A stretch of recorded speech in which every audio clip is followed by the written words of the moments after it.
I'm Shannon Martin. All week we've heard what politicians want to do with Ontario Place. Today, everyone else had a chance to weigh in. We have spent 1.5 hours being talked to, although we were told that everyone is here to share their voices.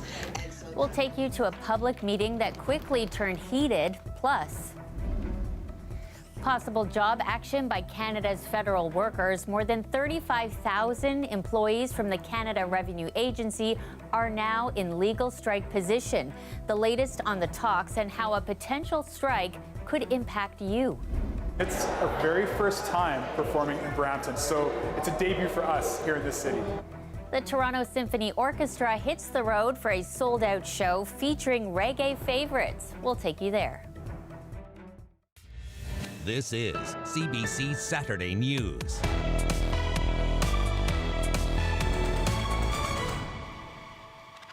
Thanks for joining us. The future of Ontario Place. For the first time, an in-person public meeting was held by the City of Toronto today, giving people a chance to weigh in. It is a contentious topic, one that's dominated the race for Toronto's mayor this week. The province has plans to build a massive spa, plus the Premier strongly hinting that the Science Centre could be moved to the grounds. Personally, I think it's a great idea. But if I told you now, my Minister of Infrastructure would shoot me on the spot. So can you stay tuned till next week? But I think it's a fabulous idea, and there's a tremendous opportunity. We're going to say no to Premier Ford. We're going to say no to the privatization of our waterfront.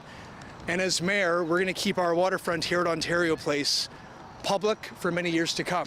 I support the fact that this project is going to allow a huge and beautiful spot in our city to be available 365 days a year. I don't think spending $500 million to finance a private spa that most Torontonians can't afford is a priority that we have in Toronto right now. So that's the week that was. One thing the province and city agree on, Ontario Place is a jewel of waterfront potential. The grounds are largely owned by the province, but the city isn't powerless. It owns 6 acres of land and 21 acres of water on the site, which it could refuse to turn over to the province, and that may alter its plans. So the big question is, what do you think? A number of people coming together today at that public consultation. Meg Roberts is standing by on the waterfront. Hey, Meg. Shannon, it's beautiful nights like tonight that you can really appreciate Ontario Place. It seems everyone is in agreement. It's a great part of the city of Toronto. The disagreement lies in how to enhance it. Citizens with concerns about what the future of Ontario Place looks like. I'm hoping there's openness to revisiting what the plan is for the site. Some at today's city-run public consultation meeting frustrated with the lack of opportunity to give feedback, as dozens of people sat through a 2-hour information session with a short question period. We have spent 1.5 hours being talked to, although we were told that everyone is here to share their voices. And so that leaves... The majority of people at the meeting had concerns about a spa retreat and water park proposed for the property by Therma. This foreign company, they can put a spa, a mall, parking anywhere they like. But Ontario Place is a precious part of our city. Therma says the plans also include an extension of trail and waterfront access with a new beach and boardwalk that the public will have full and free entrance to. This is a really important opportunity for everyone involved in the project to listen and to educate. Some are concerned with how much the province and company will listen, and it's hoping the city will take their concerns into consideration. City Council will make a determination on the application, which is around official plan and zoning. The possibility of engaging Toronto for Toronto and Torontonians is fabulous down here. Giving it over to someone like a big company, completely misses the point. Some enjoying the waterfront today have their own ideas for the land. I love being outdoors, so any, additional green space I would definitely be for. There's not much to do for little ones around here anymore, so it'd be cool if they put up some water slides and did some rides and stuff like that again. The application will go to City Council this fall to be voted on. However, the province says they've already selected Therma, and the company will be included in the future plans. Shannon. Okay, thanks, Meg. Meg Roberts reporting for us tonight. Well, to another big story we are tracking closely tonight that could have a big impact coast to coast. More than 35,000 workers from the Canada Revenue Agency are now in a legal strike position. They join around 120,000 employees under the Public Service Alliance of Canada. Albert Delatella has more on where talks stand and what it could mean for you. Well, it remains unclear whether or if we could see federal job action in the weeks ahead. But one thing apparently is clear: taxes are still due in about 2 weeks. A strike by the Public Service Alliance of Canada, or PSAC, could impact many of the government services involved in taxes. But the Canada Revenue Agency tells CBC News not to expect an extension. The CRA says there are no plans to extend the T1 tax deadline, meaning taxes must be paid by May 1st. The agency says in a statement that there are no plans for an extension, quote, as a potential strike in no way impedes the ability of Canadians to file their taxes electronically or on paper. But the government says it expects there may be delays in processing some income tax and benefit returns. Those filed by paper would be especially impacted. On Wednesday, more than 120,000 employees under PSAC entered a legal strike position. Workers at the CRA joined yesterday, adding 35,000 more workers to that total. They're seeking wage increases, more flexibility on remote work, and improved job security and work-life balance. They haven't had a collective bargaining agreement since October 31st of 2021. The workers are governed by the Federal Public Sector Labor Relations Act, which has a 60-day window after a vote to strike.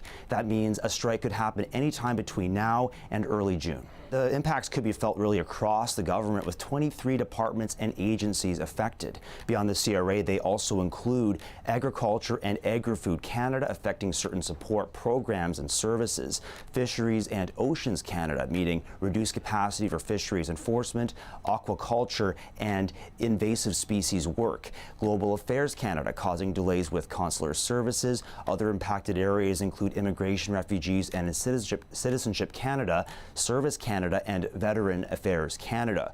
We have some statements to show you from both sides of the bargaining table. PSAC said that its priority remains to secure, quote, a fair contract for PSAC members that addresses our key issues, including decent wages that prevent workers from falling further behind. Meanwhile, the federal government said on Wednesday it's committed to reaching collective agreements that are, quote, both fair to employees and reasonable for Canadian taxpayers. The CRA and the union agreed to mediation talks from Monday to Thursday of next week. The CRA says it hopes to reach a deal with those talks. PSAC says it'll have an update on the status of those negotiations on Monday.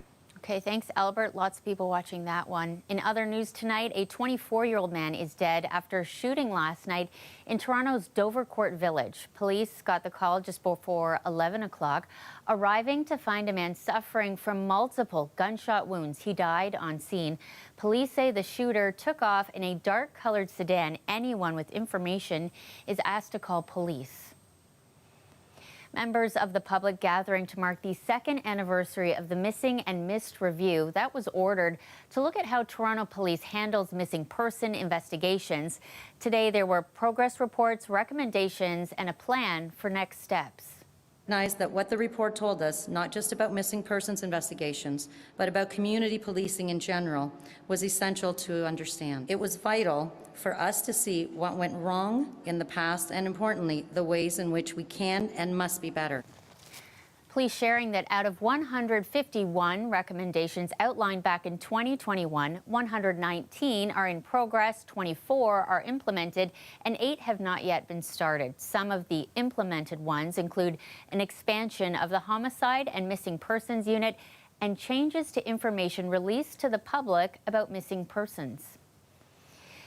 Well, a big spring cleanup underway, hosted by the City of Toronto. Community Environment Days being held in every single ward of the city means that more people have access to this. So residents can drop off things like batteries or electronics or cleaners or paint, things that really don't belong in the garbage.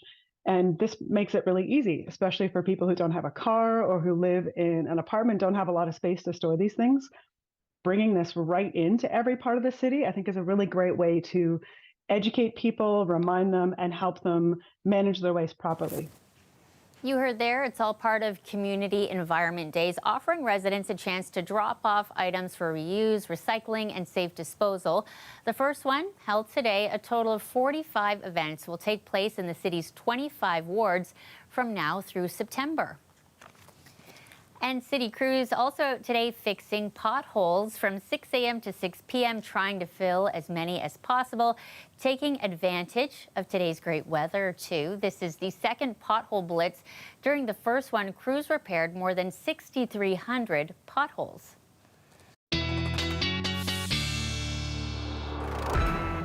Yeah, that's a sign of spring right there. Victoria Fenn Alvaretto is joining us now from the Weather Network. What a beautiful day to be outside if you're filling potholes or anything else.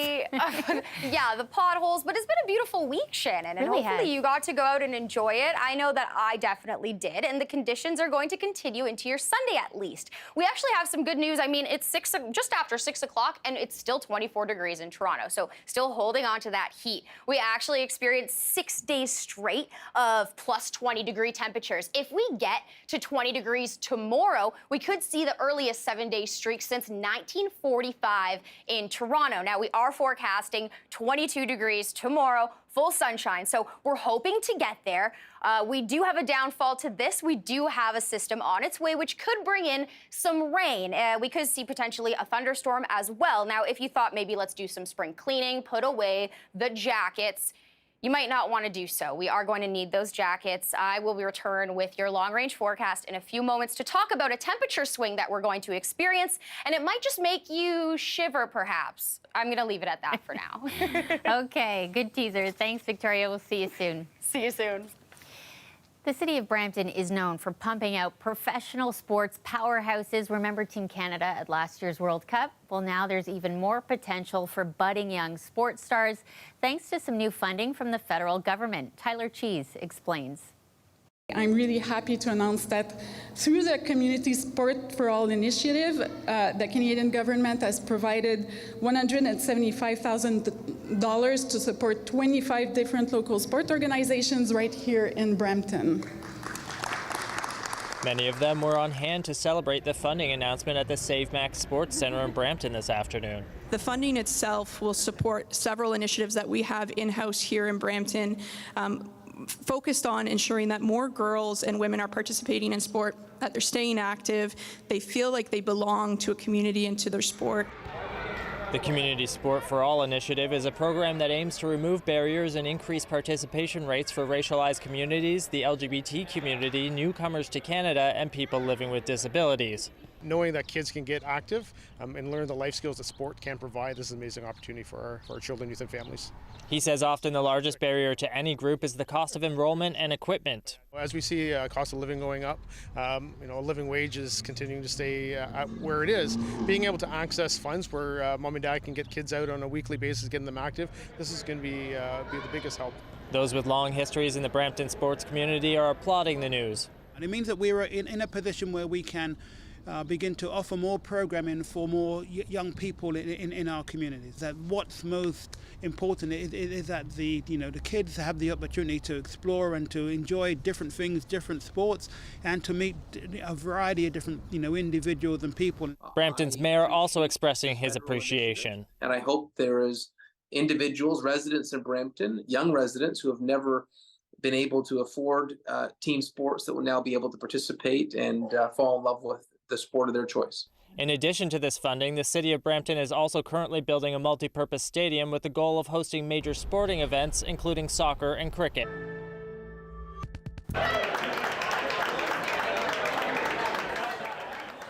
Look at that. More than 5,000 brave, athletic people are racing their way to the top of Toronto's CN Tower this weekend. And they're stepping up for a good cause to raise money for WWF Canada and its wildlife conservation efforts. All of these people have volunteered to raise money and climb the steps of the CN Tower, all to support nature and wildlife across Canada. It was exhilarating. My goal was to walk 25 flights without stopping, and I walked 144 flights without stopping. So I'm feeling very powerful right now. Congratulations, that's awesome. An exhausting climb and exhilarating, you heard it, 1,776 stairs to be exact. It's the first time the event's been back since the start of the pandemic. Thousands are expected to do the same thing tomorrow. This year's goal is to raise $1 million. Well, for the first time ever, the Toronto Symphony Orchestra put on a show in Brampton. The all-ages concert paid tribute to the cultural impact of reggae. Here's more from the sold-out show and the composer behind it all. What's happening today is the Toronto Symphony Orchestra has come out to Brampton to present Jamila singing a concert of reggae favorites in a concert called Reggae Roots, and it's our very first time performing in Brampton, so it's a debut for us here in this city. I think it's really important for the community. I think it's maybe more important for the Toronto Symphony Orchestra to show the community that we are doing music that they love and they care about. We know that Brampton is home to one of the largest Caribbean diasporas in the entire country. So us coming to Brampton is hopefully our way of saying we embrace you. We are learning about your music, your tradition. You don't know until you've tried it. And especially if you're coming to a concert like reggae, it's about the sounds of reggae mixing with the sounds of the orchestra. It's a totally different experience. So I would say come and try it, you'll like it. I bet you'll like it. Victoria's back. You're warning us things could get seasonal. I mean, if they get seasonal, that's okay. We don't want it to go like back to winter. Yeah, see, we're not looking at winter-like conditions, but snow in some areas. Can I say that? Oh, no. I mean, I guess. Yeah, I didn't want to use that word either. But don't be fearful. We have to get through some rain. We are looking at the potential for perhaps a thunderstorm on Sunday evening into Monday. The rain starts in the Windsor-London area in the afternoon, maybe around the 1 p.m. to 3 p.m. mark, and then reaching the GTA by late evening, so around the sunset mark, which is around 8 o'clock, actually. Just notice how long our days are getting. Hopefully you can maximize your day before the rain comes tomorrow. We are looking at around 10 to 20 millimeters locally, so quite heavy.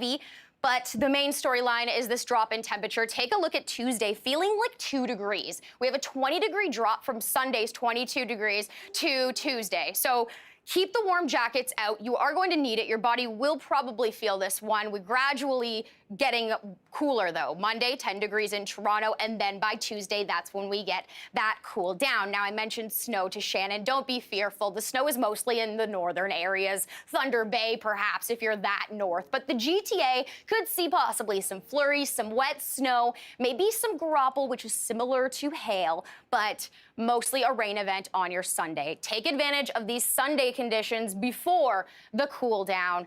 Specifically, I'm not looking forward to getting my jacket back out. I thought it was done with that, and I thought that I was gonna, put it away for the season. Apparently, I thought wrong, Shannon. So we were just eager. That's okay. We were thinking optimistically, but we'll get through this, and it'll be summer in no time. It will be summer again soon. Thank you so much, Victoria. Nice to see you. You too. We'll chat again soon. I'll see you tomorrow. See you tomorrow. That is our show for you today. Thanks for watching. Before we go, we want to take you inside a Toronto restaurant where Thai New Year celebrations are in full swing. We just wanted to bring the culture of Thailand. It's Thai New Year, Songkran, and not everyone could just easily jump on a plane and go fly to Thailand to experience it. So we really wanted to bring the culture and the festivities here to Toronto. That's the restaurant Pai, transformed into a Thai market inspired by the street markets found all over Thailand, featuring vendors and local artisans, as well as lots of traditional foods and dishes. Organizers are donating all net proceeds to sponsor 10 young students in northern Thailand to attend school for 1 year. We'll see you again tomorrow.